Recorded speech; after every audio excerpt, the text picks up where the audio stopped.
اللہم صلی علی سیدنا محمد وعلی آل سیدنا محمد۔ تعلیم تربیت کی امانت ہے۔ کہتے دو بھائی تھے، اس نے شیخ کو توجہ نہیں دی، زیارت نصیب ہوئی، آقا جی نے منہ پھیرا ہوا تھا۔ دوسرے نے شیخ کو توجہ دی، آقا کی زیارت ہوئی، آقا نے ہاتھ ملایا۔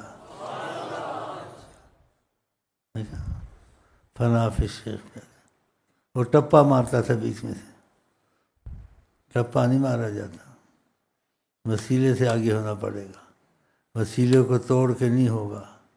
آقا کی سنت ہے، تربیت امانت ہے، میں اپنی امانت پوری دوں گا، چاہے آپ مجھے سچا کہو، جھوٹ کہو، یا کہو یہ اپنا معتقد بنا، جو مرضی کہو، مجھے پرواہ نہیں ہے، لیکن امانت مجھ کو اپنی پوری دینی چاہیے۔ تو میں دیتا رہتا ہوں، سمجھاتا رہتا ہوں، یہ امانت ہے، اس سے میں خیانت نہیں کرنا چاہتا ہوں کہ خدا نے یہ طریقت کو میرے لیے امانت دیا ہے، اس امانت کو میں آپ تک پورا پہنچاتا ہوں۔ تو اس امانت جب تک شیخ سے دلی محبت اس کی نہیں ہوگی، آقا سے اس کا معاملہ نہیں بن سکتا۔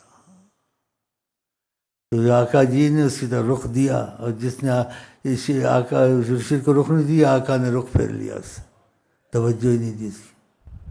یہ باتیں یاد رکھنا، ہاں، اور جو بھائی تمہارے ایک دوسرے کو پہنچاتے رہے، ہاں، یہ ان کے لیے ہے جن کو مصطفیٰ صلی اللہ علیہ وسلم کی طلب ہے کہ میں چاہتا ہوں آقا سے تعلق پیدا ہو۔ تو آقا سے تعلق پیدا ہوگا وسیلے سے، بغیر وسیلے سے؟ وسیلے سے۔